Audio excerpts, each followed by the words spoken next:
नमस्कार दर्शकों, मैं हूं नाविका कुमार और आप जुड़ रहे हैं मेरे साथ उस शो पे जिसमें हम आपके सवाल लेते हैं, यानी कि सवाल पब्लिक का। देश के संविधान की मूल प्रति पर राम दरबार की तस्वीर है। संविधान पर भगवान राम, मां सीता और लक्ष्मण की तस्वीर लगाने वाले हमारे वही संविधान निर्माता हैं जिन्होंने संविधान के जरिए यह तय किया था कि राष्ट्र किसी एक धर्म की प्रति झुकाव नहीं रखेगा। लेकिन श्री राम संविधान पर दर्ज हुए क्योंकि वो भारत राष्ट्र की संस्कृति के नायक हैं। मैं आज इसलिए ये सब याद दिला रही हूं क्योंकि भारत को हिंदू राष्ट्र बनाने का मुद्दा जोर पकड़ता जा रहा है। एक और कई हिंदू साधु संतों समेत कुछ लोगों की मांग है कि भारत को हिंदू राष्ट्र घोषित किया जाए। इस बीच उत्तर प्रदेश के मुख्यमंत्री योगी आदित्यनाथ भी कहने लगे हैं कि भारत हिंदू राष्ट्र था और रहेगा। उनका मतलब भारत की सांस्कृतिक पहचान से है। लेकिन सनातन के इस जोर पर सियासत का शोर उठ रहा है, तो उधर अभी भी हिंदू त्योहारों को लेकर आर पार की नौबत आ रही है। अभी कल ही झारखंड के पलामू में शिवरात्रि को लेकर तोरण द्वार बनाने पर सांप्रदायिक तनाव पैदा हुआ है। भगवान शिव की नगरी देवघर में आज धारा 144 लगी हुई है। सवाल पब्लिक का यही है कि क्या हिंदू राष्ट्र की बात करना संविधान की भावना के खिलाफ है? और पब्लिक ये भी पूछ रही है, एक और हिंदू राष्ट्र का सपना और हिंदू राष्ट्र बनाने का आरोप है, तो दूसरी तरफ क्या हिंदू त्योहारों को जानबूझकर निशाना बनाया जा रहा है? यही है आज सवाल पब्लिक का।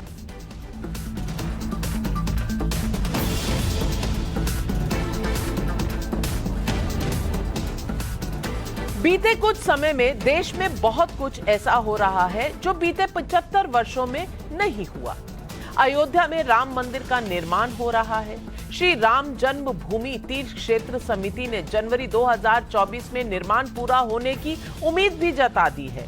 अयोध्या में राम मंदिर बनना सुप्रीम कोर्ट के आदेश से संभव हुआ, लेकिन राम मंदिर बनने का मतलब मौजूदा राजनीति के लिए क्या है, ये किसी को बताने की जरूरत नहीं है। वाराणसी में काशी कॉरिडोर और उज्जैन में महाकाल कॉरिडोर का उद्घाटन खुद प्रधानमंत्री नरेंद्र मोदी कर चुके हैं। आरएसएस की तो शुरू से लाइन रही है कि भारत में रहने वाला हर व्यक्ति हिंदू है, भले ही उसका धर्म कुछ भी हो। लेकिन इस बीच जब ये योगी आदित्यनाथ जैसे संवैधानिक पोस्ट पर बैठे नेताओं के हिंदू राष्ट्र की बात की सुनी जाती है, तो हिंदू राष्ट्र की बहस राजनीतिक हो गई है। योगी आदित्यनाथ ने इसी महीने मुझसे इंटरव्यू में हिंदू राष्ट्र पर खुलकर अपना पक्ष रखा था। ये बयान आपको सुनवाऊं उसके पहले मैं केंद्रीय मंत्री गिरिराज सिंह का बयान सुनवाना चाहती हूँ। झारखंड के पलामू में शिवरात्रि के लिए बनाए जा रहे तोरण द्वार को लेकर हुए सांप्रदायिक तनाव के बाद गिरिराज सिंह ने क्या कहा, आइए सुनते हैं। जिन्ना के रास्ते पर चलने वाले जो कट्टरपंथी आ गए हैं, वही ऐसा काम करते हैं। मैं पूछना चाहता हूं देश के उन कट्टरपंथी मुसलमानों से कि मेरे पूर्वजों की गलती यही थी ना कि धर्म के आधार पर हुआ, तो पूरा पॉपुलेशन अगर चला गया होता पाकिस्तान, उधर से चले आए होते इधर, तो आज ये दुर्दशा नहीं होता। गिरिराज सिंह कट्टरपंथी मुसलमानों पर सवाल उठा रहे हैं। वो जिन्ना वाली सोच को कटघरे में भी खड़ा कर रहे हैं और सवाल पूछ रहे हैं कि ये हाल क्यों हुआ कि हिंदू त्योहार निशाने पर आ जाते हैं। पिछले साल रामनवमी, इस साल महाशिवरात्रि। क्या ये बीते दशकों में हुई तुष्टीकरण वाली राजनीति का नतीजा है? मैंने संविधान के मूल प्रति की बात की जिस पर राम दरबार है, लेकिन 1952 में संविधान की प्रस्तावना में सेक्युलर शब्द नहीं था। साल 1976 में इमरजेंसी के दौरान संविधान की प्रस्तावना में बदलाव किया गया और 42वें संवैधानिक संशोधन में संविधान में सेक्युलर शब्द को शामिल किया गया। ये इतिहास का एक सच है। सवाल यह है कि क्या भारत 1976 से पहले सेक्युलर नहीं था? यहां मैं सुप्रीम कोर्ट के उस फैसले को भी याद कराना चाहती हूं जिसमें सुप्रीम कोर्ट ने 1995 में कहा था कि Hindutva is a way of life, यानी जीवन जीने का एक तरीका है। 2016 के रिव्यू पिटीशन पर फैसला देते हुए भी सुप्रीम कोर्ट ने 1995 का फैसला बरकरार रखा था। इस सब के बीच जब भारत को हिंदू राष्ट्र घोषित करने की मांग और मुहिम चल निकली है तो योगी आदित्यनाथ की बात अहम हो जाती है। सुनिए मुझसे इंटरव्यू में योगी आदित्यनाथ ने क्या कहा था। योगी जी, आपने हाल ही में एक स्टेटमेंट दिया था और आपने कहा था कि सनातन धर्म ही राष्ट्रीय धर्म है। मैं फिर बोलता हूं इस बात को, मैं बार बार बोलूंगा इसको, सनातन धर्म ही राष्ट्रीय धर्म है। तो इससे बाकी धर्मों का क्या होगा? हमने किसी का विरोध तो नहीं किया ना। तो राष्ट्रीय धर्म एक होगा तो दूसरे धर्म क्या कहलाएंगे? सनातन धर्म ही एकमात्र ऐसा धर्म है जो सबको जोड़ने की सामर्थ्य रखता है। अयम निज परोवेति गणना लघु चेतसाम उदार चरितानाम तो सुधैव कुटुंबकम। इसके अलावा सनातन धर्म के अलावा कोई और नहीं बोल सकता। वैसे जब एक ओर हिंदू राष्ट्र की बात हो रही है तो दूसरी ओर हिंदू राष्ट्र का डर दिखाकर भी सियासत लंबे समय से जारी है। एआईएमआईएम नेता असदुद्दीन ओवैसी पलामू जैसी हर एक घटना को आरएसएस बीजेपी की साजिश बताते हैं, तो उधर हिंदू राष्ट्र को लेकर उठ रही मांग को संविधान के खिलाफ बता रहे हैं। सुनिए उनका कल का ये बयान। इस देश का संविधान बना है जिसमें बाबा साहब अम्बेडकर हैं। आप बाबा साहब अम्बेडकर की तौहीन कर रहे हैं इस तरह की बात करके। ये कैसा देश है जिस देश का कोई मजहब नहीं है? आप कैसे कह रहे हैं और कैसे सरकारें खामोश बैठी हैं इस बारे में? कैसे आप कह सकते हैं कि इस देश को ऐसा बना देंगे? कैसे बनाएंगे आप? तो आप अम्बेडकर के संविधान को जला देंगे क्या? तो आज पब्लिक पूछ रही है सवाल। पब्लिक का सवाल नंबर 1, 2024 चुनाव से पहले हिंदू राष्ट्र की मुहिम क्या सिर्फ सियासी एजेंडा है? सवाल नंबर 2, क्या हिंदू त्योहारों पर हो रहे सांप्रदायिक तनाव को लेकर पाकिस्तान की बात बांटने की राजनीति का है? और हिंदू राष्ट्र पर योगी आदित्यनाथ के बयान पर विरोध करने का आधार क्या है? यही है आज सवाल पब्लिक का। और इन सवालों के जवाब देने के लिए हमारे साथ जुड़ रहे हैं अवनीजेश अवस्थी जी, राजनीतिक विशेषज्ञ हैं, शिवानी दुर्गा जी धर्मगुरु हैं, हमारे साथ असीम बकार जी प्रवक्ता हैं एआईएमआईएम के और सीनियर लीडर हैं उत्तर प्रदेश से, लोकेश जिंदल जी कांग्रेस के लीडर हैं, दीपक पांडे समाजवादी पार्टी के लीडर हैं, शलभमणि त्रिपाठी भाजपा के प्रवक्ता अभी कुछ ही समय में हमारे साथ जुड़ने वाले हैं। मैं पहला सवाल असीम बकार साहब आपसे पूछना चाहती हूं। आप हिंदू राष्ट्र को क्यों मानते हैं कि ये संविधान के खिलाफ है? क्योंकि ये हमारा संविधान है। संविधान पर क्या ये राम सीता लक्ष्मण राम दरबार की तस्वीरें क्या हमारे संविधान बनाने वालों ने नहीं बनाए? तो क्या राम का अस्तित्व तब नहीं था या अब नहीं है? और अगर ये संविधान पर रहकर भी देश को सेक्युलर बनाता है तो फिर इस बात पर इतनी खींचातानी क्यों? सिर्फ क्योंकि 2024 का चुनाव आने वाला है?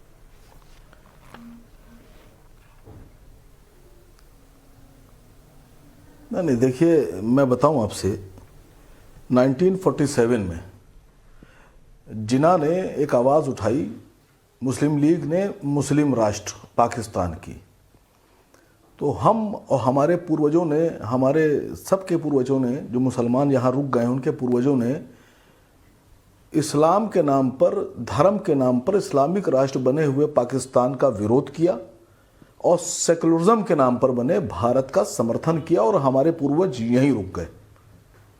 तो हम पर तो ये सवाल आपका नहीं बनता, क्योंकि हमने इस्लाम के नाम पे बने हुए, धर्म के नाम पे बने हुए पाकिस्तान का विरोध किया। अगर ये बात आप लोग उस वक्त उठाते कि नहीं साहब भारत जो है वो हिंदू राष्ट्र और पाकिस्तान मुस्लिम राष्ट्र, तो जो उस वक्त के पूर्वज थे हम लोगों के, वो क्या सोचते मुझे नहीं पता।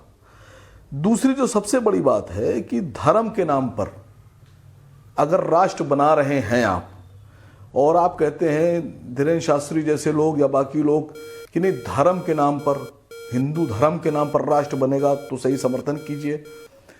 तो खालिस्तान सिखों के धर्म के नाम पर जर्नैल सिंह भिंडरावाला ने जब ऐलान किया तो भारत की मिलिट्री का एक्शन उनके खिलाफ हुआ और हम सब अपने देश की फौज के साथ खड़े हुए। वो भी तो अपने धर्म के नाम पर बना रहे थे खालिस्तान। भारत की फौज ने उनके खिलाफ एक्शन लिया और हम सब अपने देश के साथ खड़े हुए, देश की सेना के साथ खड़े हुए। हमारा संविधान धर्म के नाम पर इजाजत नहीं देता। NSCN जो नागालैंड की एक टेररिस्ट ग्रुप था, वो अपने नागा के नाम पर एक आपका स्टेट बनाना चाहते थे, सार्वभौम स्टेट, नागा स्टेट बनाना चाहते थे। उनको हमारे देश के संविधान में आतंकवादी घोषित किया गया क्योंकि वो अपने स्टेट अपने नाम पर बनाना चाहते थे, अलग तरीके की संप्रभु स्टेट बनाना चाहते थे। उनको नहीं, वो आतंकवादी हुए। तो जब धर्म के नाम पर हम हमारे देश में जर्नैल सिंह भिंडरावाला के खिलाफ मिलिट्री एक्शन हो सकता है, तो बाकी किसी और को धर्म के नाम पर परमिशन क्यों? दूसरा सवाल नाविका जी जो सबसे अहम है, आज आप धर्म के नाम पर हिंदू राष्ट्र की बात कर रहे हैं, कल को इसी देश में एक आवाज उठेगी कि द्रविड़ राष्ट्र, दलित राष्ट्र, हरिजन राष्ट्र, तो किसको रोकिएगा आप? क्या हरिजनों को मना कर देंगे नहीं तुम हरिजन हो, तुम्हारे नाम पे राष्ट्र नहीं होगा? या दलितों से मना कर देंगे कि नहीं दलितों तुम्हारे नाम पे राष्ट्र नहीं हो सकता? किसको मना करेंगे आप? चलिए, आपने सवाल उठाए, आपने सवाल उठाए असीम वकार साहब, पर अगर हमारी सोच तंग ना हो तो हम योगी आदित्यनाथ जी ने जो कहा उसका लहजा भी समझ सकते हैं। उन्होंने हिंदू कहा, ये एक वासुदेव कुटुंबकम की तरह है, यानी हिंदू राष्ट्र, हिंदुस्तान तो कई सदियों से है और जन्म रहा है, यहाँ पर मतलब बढ़ता चला जा रहा है, प्रॉस्पर कर रहा है। सवाल यह है कि हिंदू को आप सिर्फ धर्म क्यों देखते हैं? एक हिंदू फिलॉसफी भी हुआ करती थी। अवनीजेश अवस्थी जी सवाल पर उठा रहे हैं हाँ, तो अवनीजेश अवस्थी जी मैं आपसे पूछना चाहती हूँ, हमारी सोच इतनी तंग है कि हिंदू शब्द से हमें कहीं ना कहीं चोट पहुंच जाती है। आप कह रही हैं हिंदू कास्ट, हिंदू रिलीजन नहीं है। चलिए मैं अवनीजेश अवस्थी जी, आपने असीम वकार साहब को सुना। मैं एक सवाल आपसे पूछती हूं, हिंदू का मतलब सिर्फ एक धर्म होता है या एक फिलॉसफी भी होती है, एक सोचने का तरीका, एक जीवन की शैली भी होती है? नाविका जी, मैं सैयद असीम वकार को बता दूं, राजनीतिक रूप से भारत पंथ निरपेक्ष है और सांस्कृतिक रूप से भारत एक हिंदू राष्ट्र है। अभी आपको क्या लगता है कि हिंदू राष्ट्र कैसे है? अभी आप लोग ही बताते थे कि कांग्रेस के एक नेता ने कहा हिंदू शब्द बहुत गंदा अर्थ है, और तमाम लोग बताते थे कि सिंधु के इधर रहने वालों को हिंदू कह दिया गया क्योंकि सब वो बोल नहीं पाते थे। तो जितने भी पंथों के लोग यहाँ पर रहते थे वो सब हिंदू हुए। आपकी ही परिभाषा के हिसाब से हिंदुओं की आप तक जो आप परिभाषा देते रहे हैं, उस परिभाषा के हिसाब से इस भूभाग पर रहने वाला प्रत्येक व्यक्ति हिंदू हुआ क्योंकि भौगोलिक स्तर पर था वो। हिंदू शब्द तो इसलिए हम सनातन की बात करते हैं, हिंदू की बात करते नहीं है। बात बड़ी साफ सी है। अभी सैयद असीम वकार जी ने बाबा साहब अंबेडकर का नाम लिया या ओवैसी साहब ले रहे थे। मैं हाथ जोड़ करके कहूंगा कि बाबा साहब अंबेडकर जी ने जो संविधान बनाया था, उनके उस जिस पर साइन है उसमें सेकुलर शब्द नहीं था। वो 1976 में जोड़ा गया प्रस्तावना में। आप लोगों को अगर नहीं मालूम हो तो मालूम कर लीजिएगा, कंफर्म कर लीजिएगा।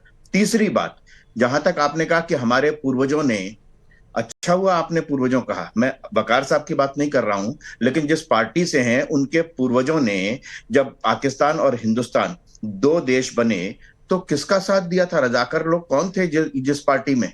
जब सरदार पटेल ने हैदराबाद भेजी सेना, उसके बाद हिंदुस्तान में उनका विलय हुआ, हिंदुस्तान में से उनका एक्सेशन हुआ। तो सच बात यह है।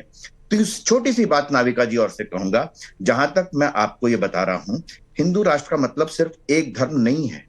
हिंदू राष्ट्र का मतलब यह है जहां प्रत्येक प्रत्येक धर्म अपने सम्मान के साथ जिए, प्रत्येक धर्मावलंबी। बांग्लादेश में नहीं है ना ऐसा, वहां पे हिंदू मंदिर टूट रहे हैं, इनको कुछ असर नहीं होता।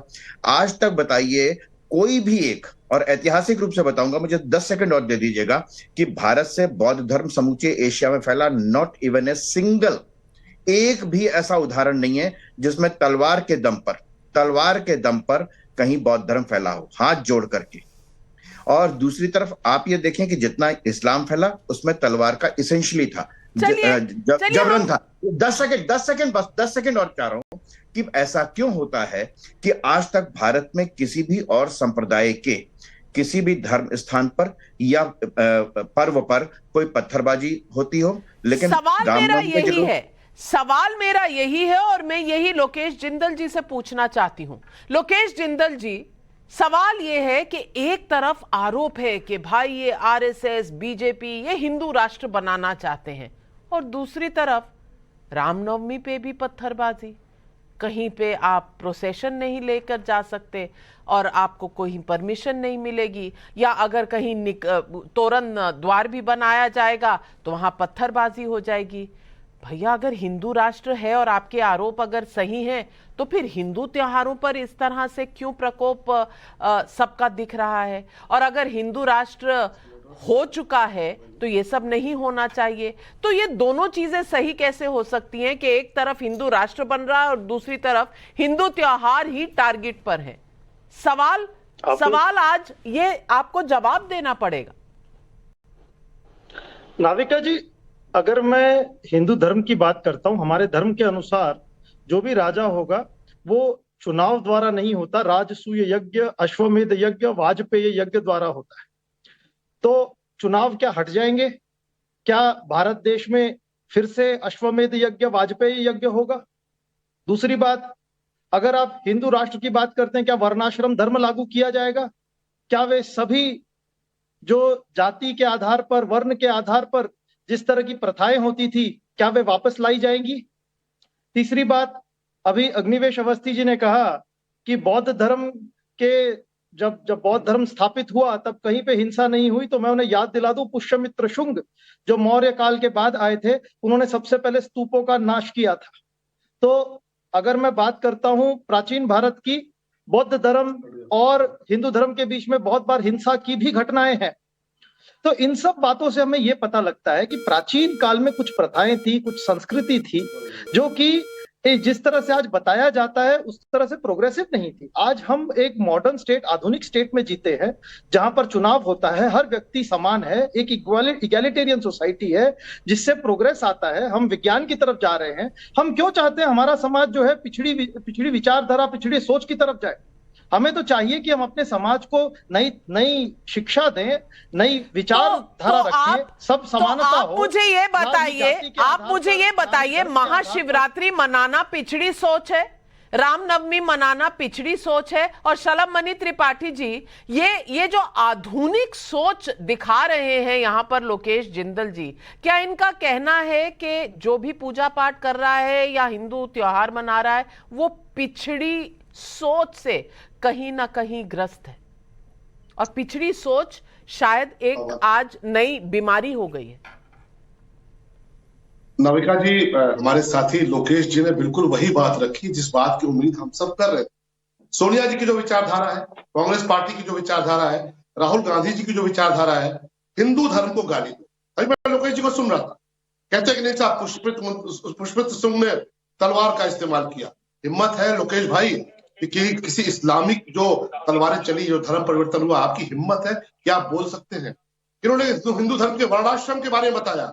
आपको नहीं पता कि मुसलमान जो इस्लाम है उसके भीतर भी सैयद, पठान, शिया, सुन्नी, हजाम और न जाने पसमानदा, सविता समाज, क्या क्या है? हिम्मत है आपके अंदर, आप बोल पाए?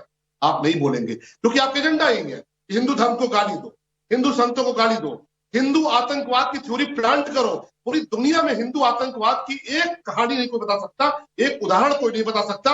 लेकिन कांग्रेस पार्टी की सरकार हिंदू आतंकवाद की थ्योरी प्लांट करती है, सिर्फ भारत में हिंदुओं को अपमानित करने के लिए नहीं, पूरी दुनिया में हिंदुओं को अपमानित करने के लिए। आपकी नेता कहती है कि जब आतंकवादी मारे जाते हैं और सलमान खुर्शीद खुलासा करते हैं कि आतंकवादियों के मारे जाने पर सोनिया गांधी रोती है, ये कांग्रेस के भीतर जो इटली का ब्लड दौड़ रहा है ना, जो इटली का खून दौड़ रहा है, ये आपसे ये भाषा कहवाता है। मुझे उम्मीद है कि आप हिंदू समाज से आते होंगे, लेकिन जितनी बातें आपने हिंदू समाज के लिए कही, मैं आपको चुनौती देता हूं, इस्लाम के भीतर एक शब्द कह के दिखा दी।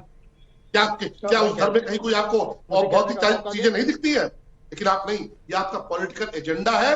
हिंदुओं को गाली दो, हिंदू धर्म के बारे में अपमानजनक बातें बोलो, भगवान प्रभु राम के बारे में बोलो कि वो काल्पनिक थे, रामचरितमानस के बारे में जो लोग अनाप चनाप बोले उनको समर्थन दो।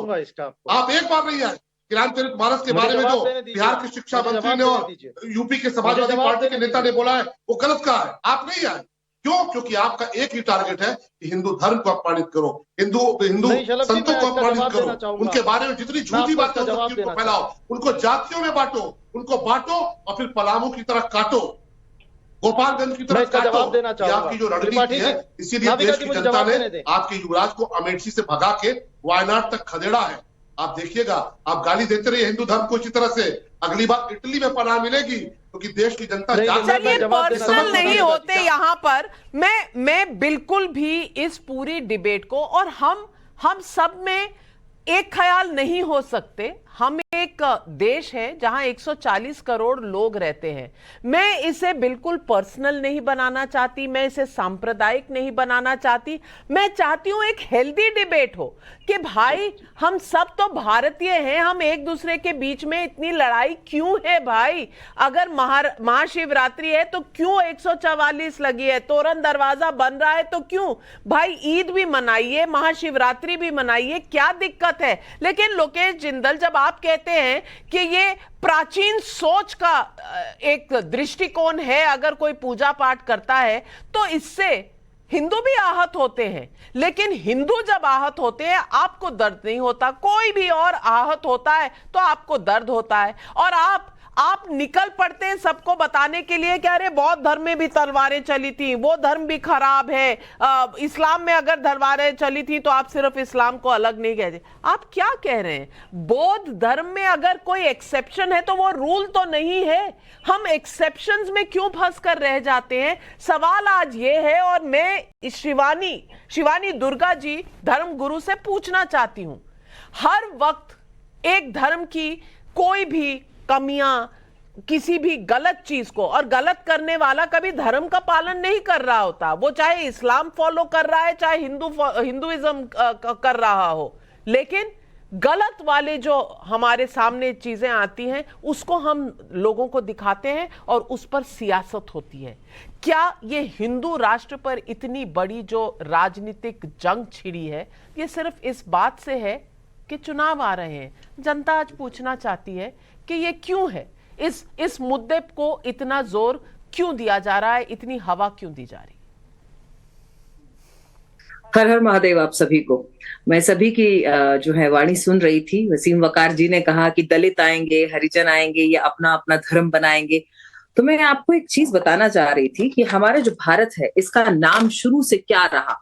भारत खंड, आर्यवर्त, जम्बू द्वीप, अजनाब वर्ष, भारतवर्ष, हिंद, हिंदुस्तान, हिमवर्ष, ये भारत के नाम रहे हैं। और मुगल्स 700 साल पहले जब आए और इन्होंने राज करना शुरू किया, वहां से जो है वो विवाद पैदा हुआ। उन्होंने आकर के अपने जो भी गेम खेले, मैं उसमें नहीं पढ़ना चाहती क्योंकि मैं राजनीति इसमें नहीं आना चाहती, लेकिन भारतवर्ष बनने से कष्ट उन्हीं लोगों को है जिनको भय है मन में। भारतवर्ष या हिंदू राष्ट्र घोषित होने से उन्हीं लोगों को भय है कि जिन्हें ये लगता है, जिन्होंने इतने वर्षों तक यहां पर जो कहते हैं कि रूढ़ियां फैलाई हैं या जातिवाद का रोना रोया है, जाति, जबकि हमारे यहाँ जातिवाद का कभी वर्णन ही नहीं था, वर्ण व्यवस्था का वर्णन था। और वो वर्ण व्यवस्था आज भी फॉलो की जाती है। ब्राह्मण हैं, वैश्य हैं, क्षत्रिय हैं, शूद्र हैं, ये हमारे आज भी हैं और इस वर्ण व्यवस्था को फॉलो किया जाता है। एक हमारे सज्जन पुरुष कह रहे थे कि आप जो है पुराने समय में चले जाएंगे, आप पुराने समय को फॉलो करना चाहते हैं। जैसा कि नविका जी आपने कहा कि हम अगर शिवरात्रि मनाते हैं तो क्या हम पुरानी विचारधारा से ग्रसित हैं या उससे इंस्पायर्ड हैं? मतलब आप, हमारे जो भी त्योहार हैं हम पुराने हो जाते हैं, हम रूढ़िवादी हो जाते हैं यदि हम दिवाली मनाएं, हम शिवरात्रि मनाएं, जन्माष्टमी मनाएं, और उन्हीं में सारी प्रॉब्लम्स शुरू होती हैं। उसी टाइम पर सारे पशु पंछियों का ध्यान आ जाता है, उसी समय पर रंग और पोल्यूशन का ध्यान आ जाता है। लेकिन जब ईद मनाई जाती है और जो वो मांस के बड़े बड़े ट्रक जो है वो जमुना में फेंक दिए जाते हैं भरे हुए, तो उस टाइम पर पोल्यूशन नहीं होता, उस समय कोई इस बात को नहीं बोलता। लेकिन जब हिंदुत्व की बात आती है तभी ये बात की जाती है। हमें हिंदुस्तान में रहते हुए, देखिए हम साधु समाज से हैं, तो हमारे लिए हमारा संविधान वेद पुराण है, हम उन्हें मानते हैं, हमारा संविधान वही है। ये संविधान अभी 100 साल पहले आया है, हमारे लिए हमारे पुरातन वेद ग्रंथ ही हमारा संविधान है। बिल्कुल, संविधान आपका है, लेकिन देश का कानून एक बात होता है, और ये संविधान है। ये संविधान हमारा 75 वर्ष पुराना होगा या उससे थोड़ा सा कम, लेकिन बात यह है कि ये संविधान भी आपको अगर राम सीता दिखाता है तो यहाँ नटराज भी दिखाता है, और ये नटराज जो आपको दिखाता है ये शिव की प्रतिमा है। और मैं आपसे पूछना चाहती हूँ दीपक पांडे जी कि नटराज भी तो संविधान में है भाई, संविधान रोकता नहीं, आप ईद मनाइए, आप दीपावली मनाइए, लेकिन एक बात तो दुर्गा जी ने कही है और वो कह रही हैं कि सारे कष्ट आते हैं जब हिंदुओं के त्योहार हों।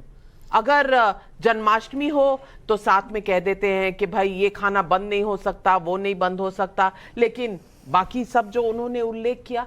और आज भी महाशिवरात्रि है तो आप वहां पर प्रोसेशन नहीं निकाल सकते, पुलिस इजाजत नहीं देगी, आप तोरण द्वार कर रहे हैं तो वहां कोई पत्थर बरसाएगा। ये ऐसा क्यों है? सिर्फ राजनीति या धर्म में कोई प्रॉब्लम है? हिंदू मरते हैं पाकिस्तान में, किसी को दर्द नहीं होता आप लोग में से? वो भी तो यहां से गए हुए लोग होंगे, जो यहां पहले जो पूरा हिंदुस्तान था उसके लोग होंगे, उनके साथ जब ये सब होता है तो आप लोगों को दर्द नहीं होता? नाविका जी देखिए, सबसे पहले मैं एक इंसान हूँ। इंसान चाहे पाकिस्तान में मरे, चाहे भारत में मरे, चाहे बांग्लादेश में मरे, चाहे अमेरिका में मरे, कहीं भी मरेगा तो दर्द होगा। इंसान अगर हैं तो आपको दर्द होगा।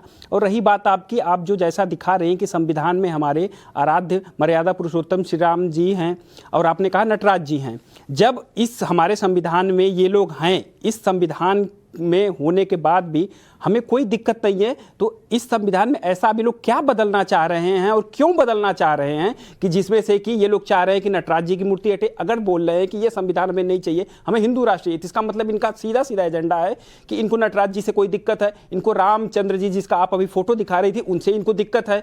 क्यों भाई, क्यों है बताइए? आपको क्या बोल रहे हैं? मैं ये बता रहा हूँ, आप बताइए, आप इस वर्तमान संविधान में है कि नहीं है? सब हटाने की बात चल रही है, फिर हिंदू राष्ट्र का एजेंडा क्यों लेके जा रहे हैं? आप हिंदू राष्ट्र में ऐसा क्या चाह रहे हैं कि जो आज के संविधान में, आज के भारत में नहीं है? ऐसा क्या प्रॉब्लम है? अगर आप कह रही हैं कि नवरात्रि पे, शिवरात्रि पे दिक्कत हो रही है, नहीं, शिवरात्रि पे दिक्कत हो रही है, ये देखिए, ये संविधान की दिक्कत नहीं है, ये भारत की दिक्कत नहीं है, ये कुछ लोगों की सोच की दिक्कत है। कुछ लोग कट्टर सोच के बनाए जा रहे हैं, उनको इस प्रकार का प्रेरित किया जाता है। हमें उनकी सोच बदलने की जरूरत है, ना हमें हमारे देश का संविधान बदलने की जरूरत है, ना हमें सोच, हाँ, ना हमें हमारे देश के लोगों को कहने से हिंदू राष्ट्र बनाने की जरूरत हो जाती है। नहीं, देखिए आप इसको गलत लेके जा रही हैं। मैंने हिंदू राष्ट्र की नहीं कहा, हमारा राष्ट्र जो है अभी सभी है हिंदू राष्ट्र कट्टर जो सोच लोग है। शिवरात्रि पे मना कर रहे हैं वो कट्टर सोच के हैं, या जो लोग ईद पे मना कर रहे हैं वो कट्टर सोच पे है। उनको हमें समझाना पड़ेगा कि आप भैया ईद भी प्यार से मनाइए,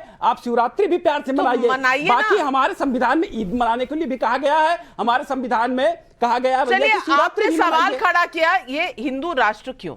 समझाइए शलभमणि त्रिपाठी जी, ये हिंदू राष्ट्र जी। पहली बात तो मुझे लगता है कि दीपक भाई ने कहां पढ़ लिया, कौन संविधान बदलना चाहता है, कौन संविधान से छेड़छाड़ करना चाहता है। हम तो ये बताना चाहते हैं कि आपको समझना चाहिए कि संविधान की जो मूल प्रति है उसमें भगवान राम और राम दरबार विराजमान है। लेकिन आपको ये बात कैसे समझ में आएगी? आप तो वो है जो उत्तर प्रदेश से लेकर बिहार तक भगवान राम के बारे में आप शब्द बोल रहे हैं, रामचरितमानस के बारे में आप शब्द बोल रहे हैं, तमाम तरह की फर्जी, तमाम तरह की मनगढ़ंत अनुवाद कर करके पूरे देश में आप हिंदुओं को आपस में बांटने का और भगवान राम और तुलसीदास जी को अपमानित करने का काम कर रहे हैं। और उसकी पूरी टूल किट है। आप देखिए बिहार के शिक्षा मंत्री वीडियो पे बात करते, फोन पे बात करते हुए उनका वीडियो होता है, उनका वीडियो पकड़ में आता है जिसमें वो कहते हैं कि आपको जाके सलभ भाई, आपके ही मंत्री अभी कैबिनेट में बने हुए हैं उत्तर प्रदेश के, आपके साथ ही आपके बगल में ही बैठते हैं। उन्होंने कहा कि भगवान राम को हम मानते ही नहीं है। भगवान राम कैसे? आप अपने कैबिनेट में ऐसे ऐसे लोगों को रखे जो हमारे मर्यादा पुरुषोत्तम श्री राम का खुलेआम अपमान करते हैं। आप अभी उनके अपने कैबिनेट में रखे हुए, आप मुझे आकर के राम को ज्ञान देंगे?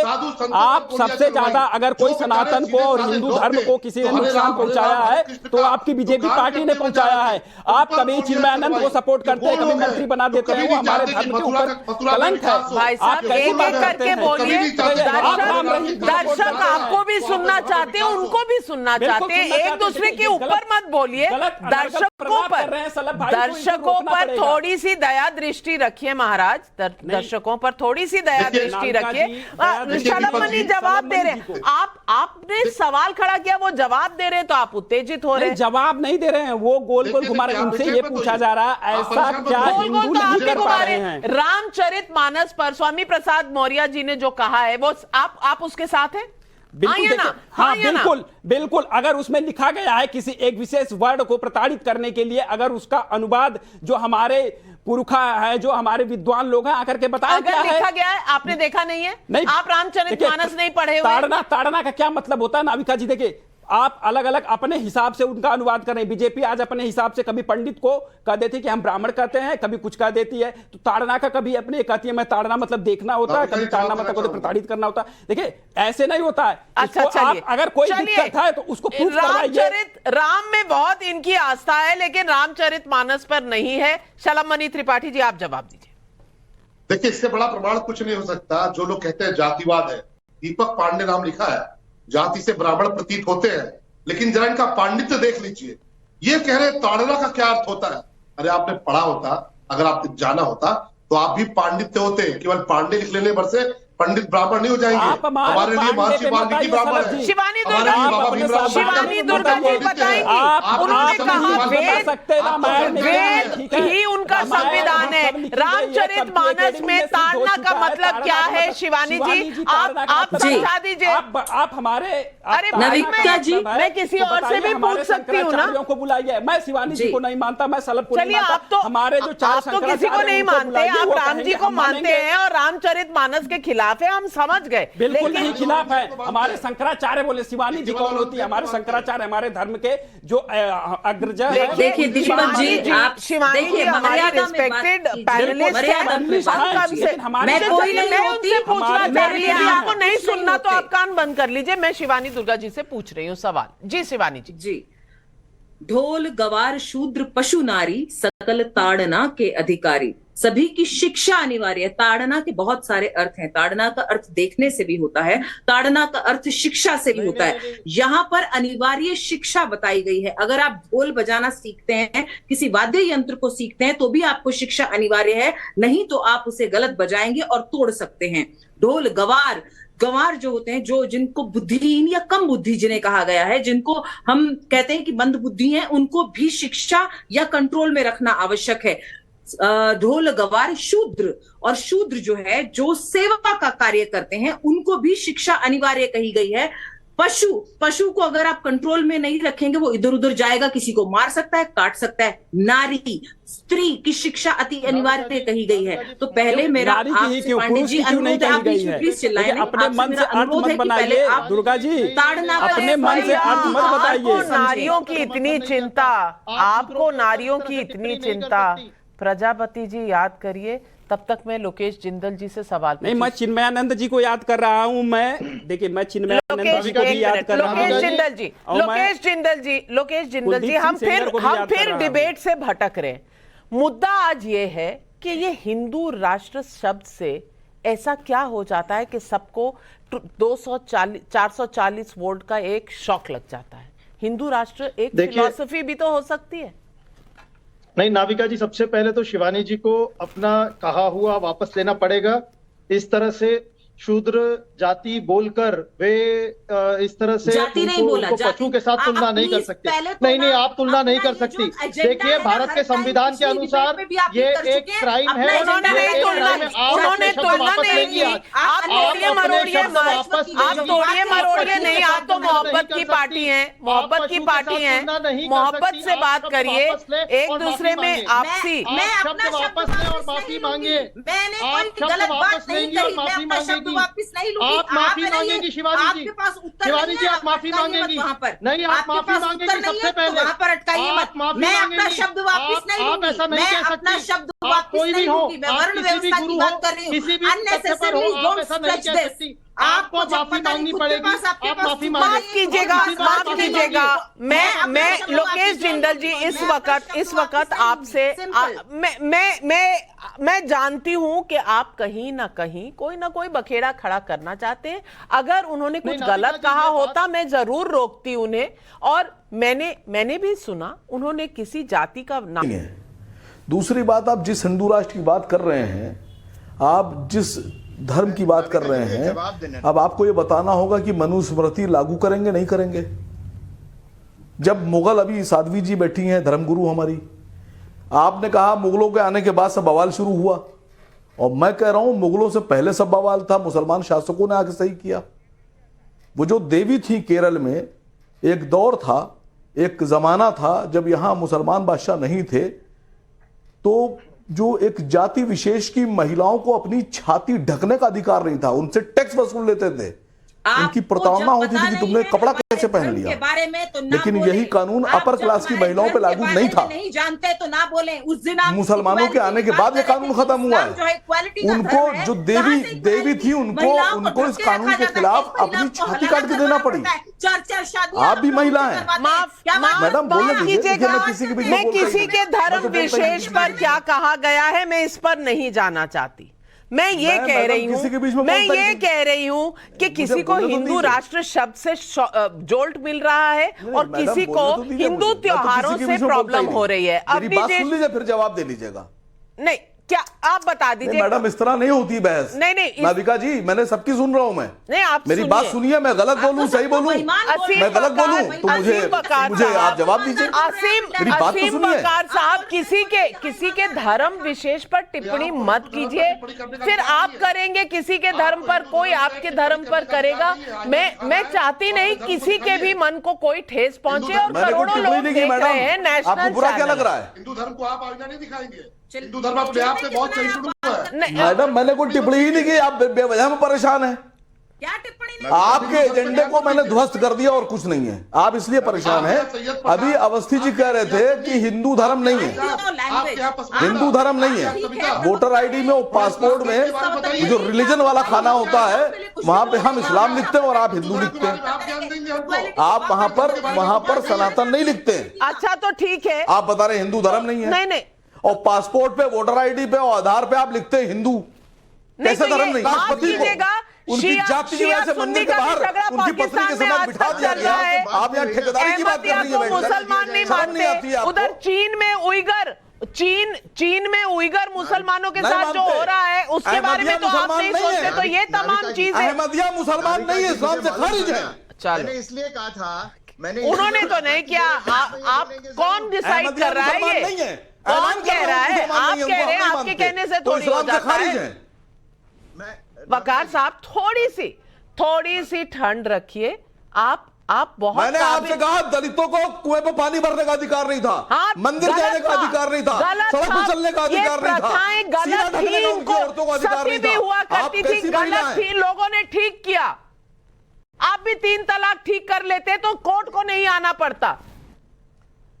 आज के दौर में दलित घोड़ी नहीं चल सकता। अवनीश अवस्थी जी, नाविका जी, ऐसे मुझे मालूम है कि कोई बीच में बोले तो आवाज जाती नहीं दर्शकों तक, लेकिन इनको कहीं या तो फेडर डाउन करिए। इनका फेडर डाउन करिए। मैं टोकती हूँ तो मुझे क्या क्या कहते हैं आप सुन रहे हैं। आज के दौर में हलाला है, उसके बारे में कुछ नहीं कहेंगे। 3 तलाक इनसे नहीं हटा, कोर्ट को हटाना पड़ा, उस पर कुछ नहीं कहेंगे। लेकिन काबिल बहुत है, काबिल बहुत है। मुझे बोलेंगे कि मैं काबिल नहीं हूँ इस कुर्सी पे बैठने वाली, क्योंकि मैं महिला हूँ, इसलिए आपको दर्द हो रहा है। असीम वकार साहब, हलाला हराम है, हलाला इस्लाम में परमिटेड नहीं है, हलाला हराम है, हलाला बलात्कार है। हलाला अगर कोई करता है तो उसकी रिपोर्ट लिखाइए। नाविका यस, मैं बोल रहा हूँ टीवी पर, आपको जवाब दे दूं। हलाला की इजाजत इस्लाम नहीं देता, हरामकारी की इजाजत इस्लाम नहीं देता। अगर कोई करता है मौलवी या कोई आदमी तो उसके खिलाफ बलात्कार का मुकदमा होना चाहिए। हमारे यहाँ मौलवी आते हैं, जस्टिफाई करते हैं, उनको कुछ कहा जाता है आपसे? वो भी समाज के ठेकेदार बने बैठे हैं। जेल भेज दीजिए, जेल जेल भेजिए उनको। आप नहीं भेज सकते, काबिल तो आप हैं, क्यों नहीं भेजते उनको जेल? हलाला नहीं है, नहीं है। आंख मूंद लीजिए और सच्चाई दिखना बंद हो जाएगी। अब नीतीश अवस्थी जी, मैं आपसे लड़ना नहीं चाहती, अदब से बात करना चाहती हूँ, लेकिन आप मुझे कुछ भी कहेंगे और मैं सुनूंगी और उसका जवाब नहीं दूंगी, क्योंकि मैं महिला हूँ। ऐसे नहीं चलती दुनिया, ऐसे नहीं चलती दुनिया। भाई साहब, आप काबिल हैं तो मैं भी काबिल हूँ, और अपनी काबिलियत की वजह से यहाँ बैठी हूँ। मैं सबके फेवर डाउन कर रही हूँ। अपनी नीतीश अवस्थी जी सिर्फ बोलेंगे, 45 सेकंड आपके शुरू होते हैं अब। नाविका जी, बड़ी साफ सी बात है कि आज सैयद असीम वकार जो महिलाओं की और उन जातियों की रक्षा की बात कर रहे हैं, बाकायदा सुप्रीम कोर्ट में हलफनामा दिया है कि महिलाओं में आधी बुद्धि होती है, आधी अकल होती है पुरुषों की तुलना में। आज ये हमारे सामने बाकायदा इसी संविधान के रहते हुए आजादी के बाद अभी दिया है। इसलिए हमारे सामने बात ना करें महिलाओं की और उन जातियों की। मैं बड़ी साफ सी बात कहता हूं, हिंदू धर्म में 2 सबसे बड़े ग्रंथ हैं, महाभारत और रामायण। दोनों ही ग्रंथों में जो महायुद्ध हुआ है महिलाओं के सम्मान को लेकर के हुआ है। भारतीय समाज महिलाओं के सम्मान के लिए कितना सक्षम था, कितना संवेदनशील था, इसका उदाहरण है। दूसरी बात, इसमें बड़ी साफ सी बात सुन लीजिए, रामायण में वाल्मीकि लिखते हैं जो आपके हिसाब से उस जाति के हैं। और तीसरी बात, वहां पर रावण ब्राह्मण है और निषाद राज केवट उस जाति का है जो आपके हिसाब से अछूत है। उसको गले लगाते हैं राम और कहते हैं भरत से भी ज्यादा प्रिय है मेरा। महाभारत में विदुर सबसे बड़े राजनीतिज्ञ हैं, सबसे बड़े विद्वान है विदुर, जो आपके हिसाब से दलित है। इसलिए भारत जब से ये मुसलमानों ने आक्रमण शुरू किए ना, मैं सबको रोक रही हूँ, ये है सवाल पब्लिक का, और आज पब्लिक पूछ रही है सवाल। रायपुर छत्तीसगढ़ से कन्हैया अग्रवाल का सवाल है, पाकिस्तान बांग्लादेश में तो सुना था कि हिंदुओं को उनके त्योहार मनाने से रोका जाता है, अब क्या भारत में भी ऐसा ही होगा? लखनऊ से बीपी श्रीवास्तव का सवाल है, जब इस्लामिक देश हो सकते हैं, क्रिश्चियन देश हो सकते हैं, तो हिंदू राष्ट्र क्यों नहीं हो सकता? संजय मिश्रा का बदोही से यूपी से सवाल है, आज ओवैसी साहब को संविधान की याद आ रही है, तब भूल गए थे जब संवैधानिक तरीके से संसद में सीएए पास हुआ था। संजय सिन्हा का मुंबई से भी सवाल है, जाकिर नाइक को शांति का देवता मानते हैं और हिंदुओं का अपमान करते हैं, कांग्रेस का ये क्या चरित्र है? जबलपुर से अजीत पुरोहित का भी सवाल है, हिंदुओं के त्योहारों पर पत्थरबाजी करके क्या सर्वधर्म संभाव को बिगाड़ने का प्रयास नहीं किया जा रहा? ये तमाम सवाल आज पब्लिक पूछ रही है। शलभ मणि त्रिपाठी जी, मैं आपसे पूछना चाहती हूं, संविधान हर किसी को इजाजत देता है, लेकिन कभी महिला, कभी हिंदू धर्म, कभी कुछ नसीहतें इतनी, लेकिन एक छोटी सी बात लोगों के समझ में नहीं आती कि भाई एक साथ रहते हैं, मिलकर क्यों नहीं रह सकते, शांति से क्यों नहीं रह सकते, क्यों एक दूसरे को बस पिन प्रिक करते रहते हैं, हम एक दूसरे को कहीं ना कहीं चूंटी काटते रहते हैं कि बस टीस उठती रहे। नाविका जी, मुझे लगता है जब मैं बोलना शुरू करूंगा तो आपको भी और लोगों की आवाज दबानी पड़ेगी, क्योंकि हमने तो किसी को नहीं टोका, पर जैसे ही सच बोलेंगे वैसे ही अवस्थी जी की तरह यहाँ पे कुछ लोग टोका टिप्पणी करेंगे। मैं सिर्फ एक चीज देख रहा था कि आपके इस पैनल पे देखिए पूरी की पूरी टूल किट आपको नजर आ गई। आसिम वकार इस्लाम धर्म के बारे में एक शब्द नहीं बोल सकते। मैं आपको घटना याद दिलाता हूँ, डेनमार्क में बहुत छोटे से किसी अनजान से अखबार में एक कार्टून छप गया, पैगंबर साहब का कार्टून छपा, और हिंसा कहां शुरू हुई? लखनऊ की सड़कों पर। लखनऊ की सड़कें खून से लाल कर दी गई, जो मिला उसको मारा गया, जो मिला उसको पीटा गया, दुकानों में तोड़फोड़ हुई, दुकानें लूटपाट की गई। क्या आसिम वकार इस पर बोल सकते हैं? नहीं बोलेंगे। किस पर बोलेंगे? केवल हिंदू धर्म के बारे में टिप्पणी करेंगे। मैं पूछता हूं, आसिम वकार को यह अधिकार किसने दे दिया? आसिम वकार हलाला पे क्यों नहीं बोलते? आसिम वकार ट्रिपल तलाक के पिटिशनर बनकर क्यों नहीं गए कि ट्रिपल तलाक जो है गलत है? मैं पिटिशनर बनकर आया हूं, और अभी हमने देखा कि महिला होने के नाते क्या इनके मन में इज्जत है कि आपके साथ इस तरह का इन्होंने किया। लेकिन टूल किट क्या है कि जो आसिम वकार की भाषा है हिंदू धर्म को अपमानित करो, उनको बांटो, झूठी कहानियां लगा लगाकर, फर्जी कहानियां लगा लगाकर। हम तो पूछते हैं कि आप क्यों महिलाओं को आज भी पर्दे में रखना चाहते हैं, उसके बारे में क्यों नहीं आपने अभी जिहाद शुरू किया? लेकिन आपको इस्लाम में नहीं, आप केवल हिंदू धर्म के बारे में फर्जी मनगढ़ंत बातें बताएंगे। और उस टूल किट में कौन शामिल हुआ? कांग्रेस शामिल हुई, समाजवादी पार्टी शामिल हुई। ये मिलकर पूरे टूल किट का हिस्सा है। और इसीलिए मैं कहता हूं, ये रिश्तेदार मिलकर हिंदू धर्म को अपमानित करने की कोशिश करते हैं, इस देश को अपमानित करने की कोशिश करते हैं, सनातन संस्कारों, सनातन परंपराओं को अपमानित करने की कोशिश करते हैं। और इस देश ने देखा है कि जब 2017 से पहले योगी आदित्यनाथ जी मुख्यमंत्री नहीं थे, यहाँ पे हिंदू त्योहारों पे किस तरह दंगे होते थे। उनको त्योहार मनाने की इजाजत नहीं थी, बिजली नहीं मिलती थी, बिजली देख देख कर जहां पर हिंदुओं की आबादी थी वहां बिजली नहीं दी जाती थी। अगर दलित परिवार का कोई व्यक्ति बारात लेकर निकलता था तो तमाम कट्टरपंथी, इस्लामिक कट्टरपंथी उसका बैंड बाजा फोड़ देते थे। सहारनपुर में घटनाएं हुई, बारातें लूटी गई। और मैं सब कुछ जान रही हूं कौन क्या कहना चाह रहा है। मैंने पहले ही कहा, सांप्रदायिक मत बनाइए। ये तेरे वर्सेस मेरा डिबेट नहीं है, हमें मिलकर एक सॉल्यूशन ढूंढना है। आप हाथ उठा रहे, मेरे पास समय कम है, सिर्फ इसीलिए मैं आपने पहले जो बयान दिया वकार साहब, बहुत अदब से आपके सामने पेश कर रही हूं। इंडिया टुडे, वायर मैगजीन, शायद इनको आप बिलीव करेंगे, वायर मैगजीन को तो शायद बिलीव करेंगे। उन्होंने कहा, जो आपने वक्तव्य कहा वो बिल्कुल भी सही नहीं था। No misconduct with President Kovind at the Jagannath Puri temple. President Ramnath Kovind and his wife were subject to no harassment at Puri's Jagannath temple, as some news reports claimed. 3 months after the first couple visited the shrine, this report was stated. वो अंदर इसीलिए नहीं गए क्योंकि उनके schedule में देरी हो गई थी। उन्हें अंदर जाने से किसी ने मना नहीं किया था। मैं फिर भी ये कह रही हूं वकार साहब कि आपने जो तथ्य उठाए वो तथ्य थे ही नहीं, मिथ्या थी। और ये मिथ्या वायर मैगजीन ने खुद छापी है। लेकिन कमियां हर धर्म में और हर समाज के ठेकेदारों में हो सकती हैं। वो इस्लाम में हो सकती हैं, बौद्ध धर्म में हो सकती हैं, हिंदू धर्म में हो सकती हैं। लेकिन आप किसी भी सबब को इस कदर मत उठाया करिए कि हम आपस में एक दूसरे से अदब से बात करना भूल जाएं। और ये आज वकार साहब, मैं अपनी ग्लानि आज दर्ज कर रही हूं दुनिया के सामने। आपके साथ जिस तरह आपने मुझसे बात की, मैं अदब से आपको आज भी भाई साहब कहूंगी, लेकिन जो लहजा आपने इस्तेमाल किया था वो किसी महिला के लिए आगे से मत कहिएगा, चाहे इस्लाम से ही हो, मेरी बहनें हो। यही फर्क है। ये कभी भी इस तरह का लहजा नहीं होना चाहिए, क्योंकि आप धर्म के ठेकेदार होंगे, आप राजनीति के ठेकेदार होंगे, लेकिन इज्जत हर महिला की होती है और महिला हर किसी को अपनी जगह पर डालने की ताकत भी रखती है। और फैक्ट नहीं होता तो फैक्ट पर आप मुझसे बहस कीजिएगा वकार साहब, जब आपकी मर्जी हो। लेकिन फैक्ट आपके मैंने आज ठीक करके, दुरुस्त करके दुनिया के सामने दिखा दिए हैं। फिर किसी और दिन दो हाथ करिएगा मुझसे, लेकिन आज समय है मेरे नजरिया का। संविधान में बहुत साफ तौर पर लिखा गया है कि भारत में ना तो कोई धर्म छोटा है ना कोई धर्म बड़ा है।